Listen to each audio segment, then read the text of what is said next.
మన లైఫ్లో ఎన్నో ఆపర్చునిటీస్ వస్తుంటాయి, కానీ మనం ముసుగేసుకొని కూర్చుంటూ ఉంటాం అనమాట. అరే పక్కనే ఆపర్చునిటీ ఉన్నా ఎక్కడ ఎక్కడ ఎక్కడ అని ఎత్తుక్కుంటూ ఉంటాం. అందుకనే నేనేమంటానంటే, జీవితం అంటే సీక్రెట్ కోడ్ ఉన్న లాకర్ లాంటిది. దాని కోడ్ మనకు తెలిసిందా ఈజీగా ఓపెన్ చేస్తాం, లేకపోతే చాలా కష్టం అయిపోతుంది.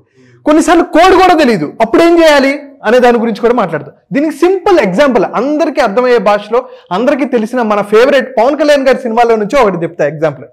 అందరూ నాకు తెలిసి అత్తారింటికి దారే సినిమా చూడని వాళ్ళే ఎవరు లేరు. అవును. సో అత్తారింటికి దారే సినిమాలో ఒక సీన్ ఉంటుంది.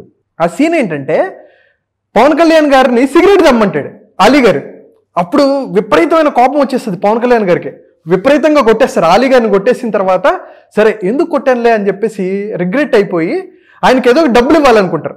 ఇలా కూర్చొని ఎంఎస్ నారాయణ గారితో అంటారు, వాడికి డబ్బులు ఇచ్చి పంపించు అని చెప్పి అలీ గారికి డబ్బులు ఇచ్చి పంపించమంటారు. సార్ 10 లక్షలు సార్ అంటే, పర్లేదు ఇవ్వు అంటారు. హ్యాండిల్ చేయలేడు సార్ 10 లక్షలు అంటే, ఏం కాదు ఇచ్చే అంటే, వెంటనే అలీ గారు ఆనందంతో ఆ బ్యాగ్ ఆ సూట్ కేసు పట్టుకొని వెళ్ళిపోతారు అనమాట, ముందుకెళ్ళిపోతారు. తర్వాత అరే అర్థం కాదు, డబ్బులు అయితే వచ్చాయి, సూట్ కేసులో డబ్బులు ఉన్నాయి, కానీ దీని లాకర్ కోడ్ ఎలాగ ఓపెన్ చేయటం అని కన్ఫ్యూజ్ అవుతారు. పవన్ కళ్యాణ్ గారి దగ్గరికి వచ్చి, సార్ నాకు కోడ్ చెప్తారా అంటే, వెంటనే పవన్ కళ్యాణ్ గారు ఏమంటారంటే, అరే అదృష్టం నీ మెయిన్ డోర్ తట్టినా దురదృష్టం నీ మాస్టర్ బెడ్రూమ్ లో ముసుగేసుకొని పడుకుందిరా అని చెప్పి వెంటనే సుత్తి తీసుకొని టపా టపా 2 దెబ్బలు వేసి ఏం చేస్తారంటే 1000 రూపాయలు నోటిస్తారు.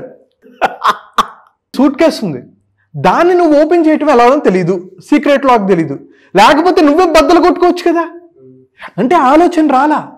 అదే బద్దలు కొట్టుకున్నట్టుంటే 10 లక్షలు వచ్చేవి.